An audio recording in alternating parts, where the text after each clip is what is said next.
ಇನ್ನು ನೀವು ಎಲ್ಲಾದರೂ ಅಷ್ಟೇ ನೀವು ಕರ್ನಾಟಕಕ್ಕೆ ಎಷ್ಟರ ಮಟ್ಟಿಗೆ ನ್ಯಾಯ ಸಿಗುತ್ತೆ ಅನ್ನೋದು ಬೆಸ್ಟ್ ಎಕ್ಸಾಂಪಲ್ ಇದು. 6,000 ಕ್ಯೂಸೆಕ್ ನೀರು ಬಿಡುವಂಥ ವಾದ ಮಂಡನೆ ಏನಿತ್ತಲ್ಲ, ಇದಕ್ಕೆ ಸಂಬಂಧಪಟ್ಟಂಗೆ CWMA ಸಭೆಯಲ್ಲಿ ತಮಿಳುನಾಡಿಗೆ ನೀರು ಬಿಡಿ ಅಂತ ಹೇಳಲಾಗಿದೆ.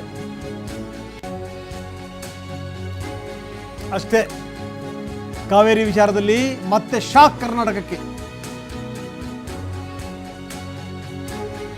9,000 ಕ್ಯೂಸೆಕ್ ನೀರು ಬಿಡಿ.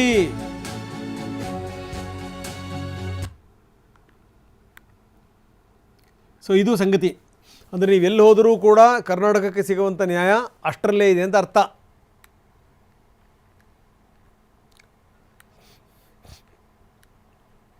ಬನ್ನಿ, ಸಂಬಂಧಪಟ್ಟ ಗೌರವ್ ಗುಪ್ತಾ ಮಾತಾಡಿದ್ದಾರೆ, ಏನು ಹೇಳ್ತಾರೆ ನೋಡೋಣ. ಇಂದಿನ ದಿನ CWMA ಮೀಟಿಂಗ್ ನಡೆದಿದೆ. CWMA ಮೀಟಿಂಗ್ನಲ್ಲಿ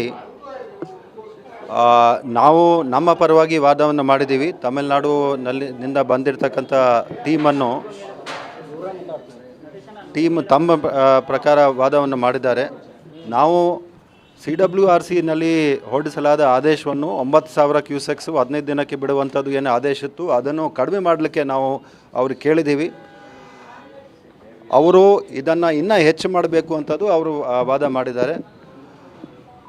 CWRC ಆದೇಶ ಅದನ್ನು ಅನುಸಾರವಾಗಿ 11.6 TMC ನೀರನ್ನು 15 ದಿನಗಳಲ್ಲಿ ಬಿಡಬೇಕು. ಅದನ್ನು ಇನ್ನೂ ಕಡಿಮೆ ಮಾಡಬೇಕು ಅಂತ ನಾವು ಕೇಳಿದ್ದೀವಿ.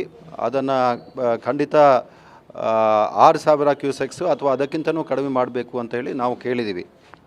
ಅವರಲ್ಲಿ ಭಾಳಷ್ಟು ವಿಷಯಗಳ ಬಗ್ಗೆ ಆಲೋಚನೆ ಮಾಡಿದ್ದಾರೆ. ತಮಿಳುನಾಡು ಟೀಮ್ನವರು 28 TMC ತನಕ ನಮಗೆ ಬಿಡುಗಡೆ ಮಾಡಬೇಕು ಅಂತೇಳಿ ಅವರು ವಾದವನ್ನು ಮಂಡನೆ ಮಾಡಿದ್ದಾರೆ. ಅಂದರೆ 11.5 TMC ಏನು ಬಿಡುಗಡೆ ಮಾಡುವಂಥದ್ದು ಆದೇಶ ಆಗಿದೆ. ಅದರ ಬದಲು ಅದನ್ನು 28 TMCಯನ್ನು ಬಿಡುಗಡೆ ಮಾಡಬೇಕು ಅಂತೇಳಿ ಅವರು ತಮ್ಮ ವಾದವನ್ನು ಮಂಡನೆ ಮಾಡಿದರು. ಕೊನೆಯದಾಗಿ ಎಲ್ಲ ಚರ್ಚೆ ಆದ ನಂತರ CWRCನಲ್ಲಿ ಇರ್ತಕ್ಕಂಥ ಆದೇಶವನ್ನು ರೀಟ್ರೇಟ್ ಮಾಡಿ ಹೇಳಿದೆ. ಅದರಲ್ಲಿ ಯಾವುದೇ ಬದಲಾವಣೆ ಮಾಡಿರುವುದಿಲ್ಲ. ಅದನ್ನು ಆ ಪರಿಸ್ಥಿತಿಯನ್ನು ಪುನಃ ಅವರು ಚರ್ಚೆ ಮಾಡ್ತಾರೆ, ಅವಲೋಕನೆ ಮಾಡಿಕೊಂಡು ತದನಂತರ ಮುಂದಿನ ದಿನಗಳಲ್ಲಿ ಬದಲಾವಣೆ ಮಾಡ್ತಕ್ಕಂಥದ್ದು ಅವಶ್ಯಕತೆ ಇದ್ದರೆ ಅದನ್ನು ಇನ್ನು 10-15 ದಿನ ಆದ ನಂತರ ಇನ್ನೊಮ್ಮೆ ಮೀಟಿಂಗ್ ನಡೆಸಿ ಅದರಲ್ಲಿ ಡಿಸಿಷನನ್ನು ತೆಗೆದುಕೊಳ್ತಾರೆ. ನೋಡಿ, ನಮ್ಮಲ್ಲಿ ಈಗ ಸಿಚುವೇಶನ್ನು ನೀವು ಜುಲೈ ತಿಂಗಳಿಗಿಂತ ಹೋಲಿಕೆ ಮಾಡಿ ನೋಡಿದರೆ ಜುಲೈ ತಿಂಗಳಲ್ಲಿ ಭಾಳ ವಿಪರೀತ ಪರಿಸ್ಥಿತಿ ಇತ್ತು. ತದನಂತರ ಆಗಸ್ಟ್ ತಿಂಗಳಲ್ಲಿ ಎಲ್ಲರಿಗೂ ಗೊತ್ತಿರುವ ಹಾಗೆ ಮಳೆ ಬಂದಿದೆ. ಮಳೆ ಬಂದ ನಂತರ ಈಗ ಕುಡಿಯುವ ನೀರು ಬಗ್ಗೆ ಯಾವುದೇ ಒಂದು ಕೊರತೆ ಇಲ್ಲ. ಅದಲ್ಲದೆ ಕಾಲುವೆಗಳಲ್ಲಿ ಕೂಡ ನೀರು ಬಿಡುವಂಥದ್ದು ನಿರ್ಣಯವನ್ನು ಸರ್ಕಾರ ಮಟ್ಟದಲ್ಲಿ ತೆಗೆದುಕೊಳ್ಳಲಾಗಿದೆ. ಸೊ ಅದನ್ನು ಕೂಡ ಈಗ ಪ್ರಾರಂಭ ಆಗಿದೆ. ಈಗ ಬರ್ತಕ್ಕಂಥ ದಿನಗಳಲ್ಲಿ ನಾವು ಕುಡಿಯೋ ನೀರು ಬಗ್ಗೆನೂ ಕೂಡ ನಾವು ಯೋಚನೆ ಮಾಡಬೇಕು. ಅದರ ಜೊತೆಗೆ ಬೇಸಾಯಕ್ಕಾಗಿ ಕೂಡ ಏನೇನು ಬೇಕಾಗಿದೆ, ನಮಗೆ ವ್ಯವಸಾಯಕ್ಕಾಗಿ ಏನು ಬೇಕು ಅದಕ್ಕೆ ಕೂಡ ನಾವು ಕಾಪಾಡ್ಕೊಂಡು ಹೋಗಬೇಕು. ಆ ವಿಷಯವನ್ನು ನಾವು ಇಲ್ಲಿ ಮಂಡನೆ ಮಾಡಿದ್ದೀವಿ. ಆ ಮಂಡನೆ ಮಾಡಿದ ನಂತರ ಅವರು ಮಾಡಿರ್ತಕ್ಕಂಥ ಆದೇಶ ಏನಿದೆ, it is depending on the situation which they are forcing. ಅಂದರೆ IMD ಫೋರ್ಕಾಸ್ಟ್ನಲ್ಲಿ ಬರುವ ದಿನಗಳಲ್ಲಿ ಏನೇನೋ ಮಳೆ ಬರಬಹುದು, ಇನ್ಫ್ಲೋಸ್ ಎಷ್ಟು ಆಗಬಹುದು, ಅದರ ಆಧಾರದ ಮೇಲೆ ಅವರು ಒಂದು ಸೈಂಟಿಫಿಕ್ ಆಗಿ ಕ್ಯಾಲ್ಕುಲೇಷನ್ ಮಾಡಿಕೊಂಡು ಮುಂದೆ ಇಟ್ಟಿದ್ದಾರೆ. ಬನ್ನಿ, ನಮ್ಮ ಪ್ರತಿನಿಧಿ ಹರೀಶ್ ಈಗ ನಮ್ಮೊಂದಿಗೆ ದೂರವಾಣಿ ಸಂಪರ್ಕದಲ್ಲಿದ್ದಾರೆ. ಹರೀಶ್, ನೋಡ್ತಾ ಇದ್ದೀವಿ, ಏನು ಕತೆ ಇದು? ನಾವೆಲ್ಲ ಹಿಂದೆ ಮಾತಾಡಿದ್ವಿ, ಎಲ್ಲಿ ಹೋದರೂ ಕೂಡ ಕರ್ನಾಟಕಕ್ಕೆ ಸಿಗುವಂಥ ನ್ಯಾಯ ಅಷ್ಟರಲ್ಲೇ ಇದೆ ಅಂತ. CWMA ಕೂಡ ಏನು ಕರ್ನಾಟಕ ಕೇಳಿತ್ತು ಅದನ್ನು ಒಪ್ಪಿಲ್ಲ, ಮತ್ತೆ ನೀರು ಬಿಡಿ ಅಂತ ತುಂಬ ಸ್ಪಷ್ಟವಾಗಿ ಹೇಳಿದೆ. ಅಂದರೆ ಇನ್ನೇನು ಬೇರೆ ಮಾರ್ಗ ಇಲ್ಲ.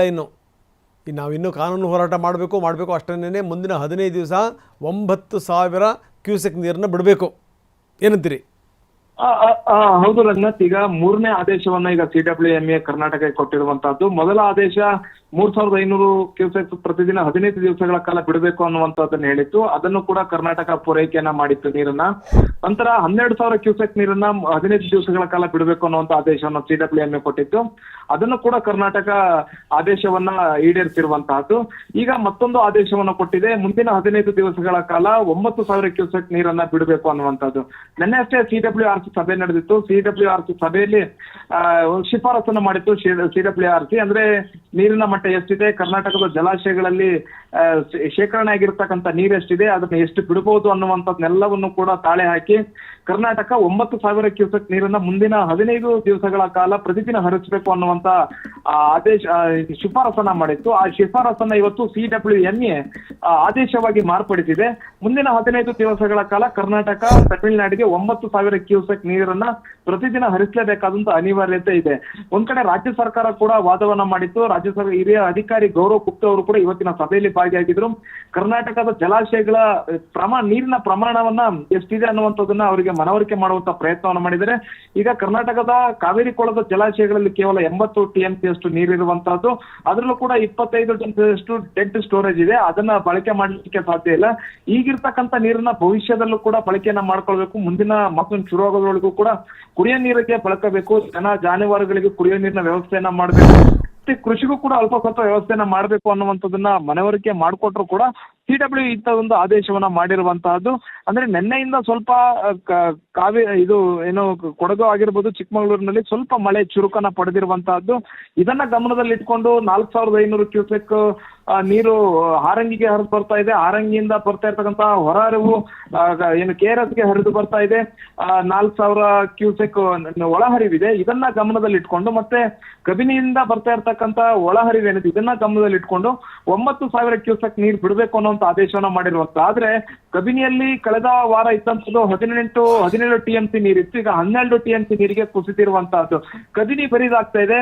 ಅಂದ್ರೆ ಕಬಿನಿಯಿಂದ ಹೆಚ್ಚಿನ ನೀರನ್ನ ತಮಿಳುನಾಡಿಗೆ ಹರಿಸ್ತಾ ಇರುವಂತಹದ್ದು. ಇದರಿಂದ ಸಾಕಷ್ಟು ಸಮಸ್ಯೆಯನ್ನ ಕರ್ನಾಟಕ ಎದುರಿಸಬೇಕಾಗತ್ತೆ. ಇದನ್ನ ಹೇಗೆ ಸರ್ಕಾರ ನೋಡುತ್ತೆ ಅನ್ನುವಂಥದ್ದು ಬಹಳಷ್ಟು ಕುತೂಹಲ ಕೆರಳಿಸಿದೆ. ಮತ್ತೆ ಇದನ್ನ ಏನಾದ್ರು ಪ್ರಶ್ನೆ ಮಾಡಿ ಸುಪ್ರೀಂ ಕೋರ್ಟಿಗೆ ಹೋಗುತ್ತಾ ಏನು ಅನ್ನುವಂಥದ್ರ ಬಗ್ಗೆ ಈಗಾಗಲೇ ಜಲಸಂಪನ್ಮೂಲ ಸಚಿವರಾದಂತಹ ಚೆಲುವರಾಯಸ್ವಾಮಿ ಅವರು ಈಗ ವಿಧಾನಸೌಧದಲ್ಲಿ ಅಧಿಕಾರಿಗಳೊಂದಿಗೆ ಸಭೆಯನ್ನ ಮಾಡ್ತಾ ಇದ್ದಾರೆ. ಈ ತೀರ್ಪನ್ನ ಹೇಗೆ ನೋಡ್ಬೇಕು ಅನ್ನುವಂಥದ್ದು ಮುಖ್ಯಮಂತ್ರಿಗಳ ಜೊತೆ ಚರ್ಚೆಯನ್ನ ಮಾಡಿ ಇದನ್ನ ಸುಪ್ರೀಂ ಕೋರ್ಟ್ ನಲ್ಲಿ ಚಾಲೆಂಜ್ ಮಾಡಬೇಕು, ಮಾಡಬಾರ್ದು, ಸುಪ್ರೀಂ ಕೋರ್ಟಿಗೆ ಹೋದ್ರೆ ಹಿನ್ನಡೆ ಏನಾದ್ರೂ ಆಗುತ್ತೆ, ಹೀಗೆ ಸಾಕಷ್ಟು ವಿಚಾರಗಳ ಬಗ್ಗೆ ಅಧಿಕಾರಿಗಳ ಜೊತೆ ಈ ಒಂದು ಆದೇಶಕ್ಕೆ ಅನುಗುಣವಾಗಿ ಈಗ ಚರ್ಚೆಯನ್ನ ಮಾಡ್ತಾ ಇದ್ದಾರೆ ರಂಗನಾಥ್. ಓಕೆ, ಧನ್ಯವಾದ ತಮ್ಮೆಲ್ಲ ಮಾಹಿತಿಗೆ.